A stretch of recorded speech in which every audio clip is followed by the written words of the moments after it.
Meu nome é Carmen Lúcia Guimarães de Matos, eu sou professora e pesquisadora da Universidade do Estado do Rio de Janeiro e atuo na área de educação e com ênfase em tecnologia educacional e pesquisas em educação. Já tenho mais de 40 anos de magistério e a pergunta que você me fez foi como é que eu defendo a ideia de que a escola, do jeito que ela existe, ela vai acabar num período muito curto.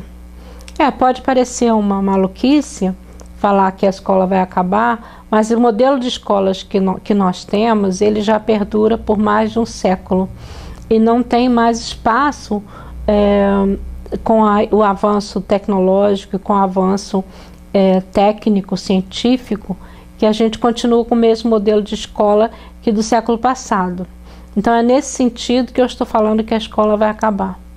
A escola onde os alunos têm que entrar de uniforme e que não podem ter acesso a computador e telefone, que não podem fazer praticamente nada a não ser decorar a lição ainda, esse modelo de escola não tem mais lugar na pós-modernidade. Eu digo isso porque nós temos mais de um século de experiência da escrita, né? Da escrita linear. E essa escrita linear tem dado lugar à escrita multifacetada. A escrita que uma hora ela é signo, outra hora ela é imagem, outra hora ela é expressão de emoções, e isso nós vemos nas mídias sociais e também na forma como as pessoas interagem uma com as outras. E nesse sentido, a escola, como disseminadora do conhecimento, ela tem um molde muito ainda que predomina a decoreba, que predomina o conteúdo, um conteúdo que você pode achar a qualquer momento na internet e que as professoras demoram horas e anos e meses para ministrar essas aulas. E os currículos são fechados e as provas são fechadas em cima do currículo. Esse modelo de ensinar, fazer prova, ensinar e fazer prova, esse modelo tem que acabar. Porque hoje em dia o conhecimento, ele é um instrumento de vida, né? Ele não é mais um instrumento só daqueles que conhecem, mas qualquer pessoa tem acesso ao conhecimento de qualquer área. E então o conhecimento não é mais um segredo, ele não é mais cercado das láureas e dos ofícios. Ele é imagético. O conhecimento ele está a nosso alcance qualquer hora, qualquer tempo. E às vezes de diversas maneiras, até você entender a facilidade que existe para você entender um conhecimento é muito variada. Então, se você não entende de um jeito, você tem ele de outro. Se você não entende desse outro, você tem de outro. E assim você vai até você achar a formulação como você apreende esse conhecimento.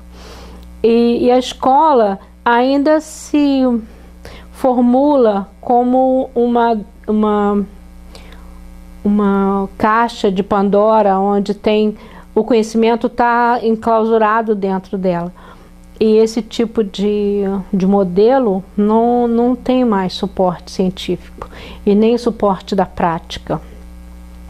O que acontece é que os professores eles estão lidando com os alunos como se esses alunos fossem tábuas rasas que precisam ser escritas coisas neles. E esse aluno às vezes sabe até mais do que o professor, porque ele busca através da escrita, através de acesso à internet, ele busca esse conhecimento e ele busca do jeito que ele quer e não mais do jeito que a professora quer. Então, no ponto de vista da entrega do conhecimento, né, da transmissão do conhecimento, a escola perdeu o espaço para uma mediação interativa.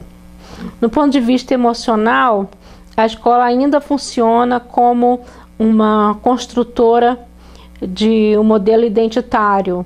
Mas como é que ela vai competir, por exemplo, com uma rede social como o Facebook, onde você pode aparecer do jeito que você quer e não do jeito que você é, né? Na escola, você acaba tendo que transparecer todas as suas deficiências, todas as suas dificuldades sociais, todas as suas dificuldades de relação. E na internet não, você pode magicamente transformar a sua vida num mundo colorido. E veja bem, se você fizer uma analogia, quais são os filmes, quais são as mídias de entretenimento que mais fazem sucesso ultimamente? São aquelas que fantasiam tudo, fantasiam do início ao fim, né? Na minha época tinha o Star Trek, que era Guerra nas Estrelas, que os meninos, principalmente os meninos, fantasiavam e pensavam como se eles estivessem no mundo fantasioso. Hoje em dia você tem Game of Thrones, você tem a Malévola, essa nova que apareceu agora, saiu agora no filme, você tem os desenhos animados, você tem uma série de fantasias que tomaram lugar ao entretenimento. O entretenimento hoje é basicamente fantasia. E isso não é retratado pela escola. Na escola, a vida é dura, entendeu? Você tem que dar conta de páginas e páginas de leitura, você tem que fazer o exercício, muitas vezes até errado, né? Mas na escola você não tem essa alegria da fantasia que você tem nas redes sociais. Então, para isso também, o professor está perdendo espaço. A outra coisa que me vem à cabeça é que as pessoas vão na escola para se relacionar com o outro, para convivência, né? Mas hoje, por exemplo, especialmente no Brasil, que a escola só tem 4 horas, né? Essa convivência, ela fica ao largo da escola, ela fica no entorno da escola. Muitos alunos nem chegam na escola, eles ficam na rua, no entorno da escola, se reunindo, né? Então não se pode dizer que para ir para a escola significa você encontrar um amigo. Você pode fazer o amigo na rede social e encontrar com ele em diversos outros lugares. Mas eu acho que ainda é uma justificativa para a manutenção da escola. Você ter um local de encontro entre amigos. Talvez seja a única que justifique você ir para a escola. Agora vamos pensar na escola nos seus diferentes níveis. Por exemplo, hoje nós temos a obrigatoriedade da criança ir à escola a partir de 3 anos de idade, 3, 4 anos de idade, sendo que o ensino fundamental inicia aos 6 anos, né? Isso é um modelo inverso do que tem acontecido nos países desenvolvidos. Na Inglaterra, por exemplo, se repensou o ano passado inteiro o que se iria fazer com essas crianças muito pequenas, com a vantagem de você estar na escola com essa idade tão curta ainda, né? E chegaram à conclusão de que não há nenhum benefício para que as crianças até 6 anos frequentem a escola, que as crianças podem postergar o máximo possível a sua ida à escola. Então, lá na Inglaterra, a partir desse ano, as crianças já começam a atender a escola somente a partir dos 7, 8 anos, enquanto que no Brasil houve a inversão desse modelo, o que significa que a escola pré-escola nada mais é do que um berçário de criança.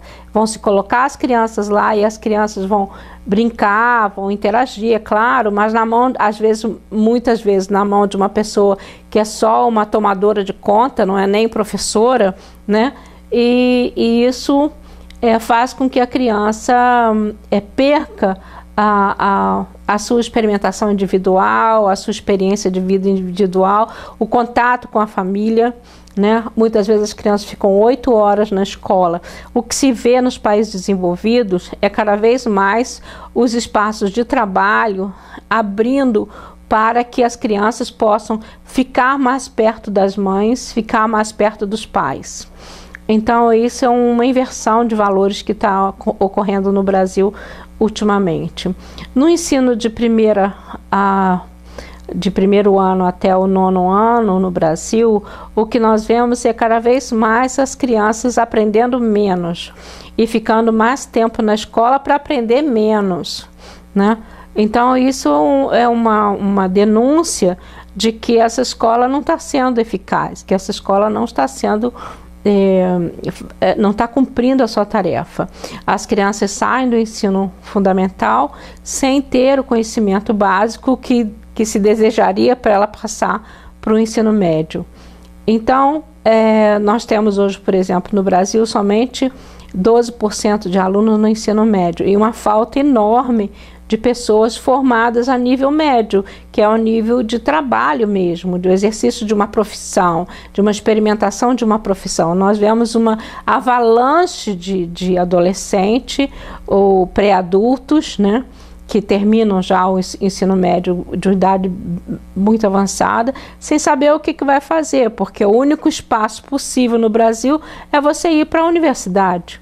Isso não é mais tolerável. Você pode, como eu, por exemplo, comecei a trabalhar com 16 anos, porque eu já estava fazendo a escola normal, e a escola normal te dava o direito de trabalhar como professora.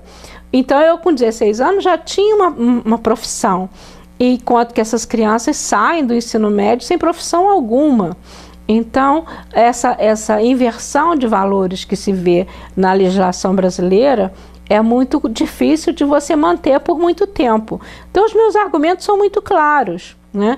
A pré-escola está invertendo o seu papel de iniciadora do processo de leitura e da escrita para uma tomadora de conta de criança. O ensino fundamental não está preparando o aluno para o ensino médio não está preparando o aluno para a universidade e muito menos para uma profissão, e nós temos uma avalanche de adolescentes e pré-adultos que não sabem o que fazer com a vida deles, tá? Então e aí vão para alguns caminhos possíveis, né? Um dos caminhos é ficar morando com os pais durante um período muito grande, né? Muitas vezes até 30, 40 anos. A outra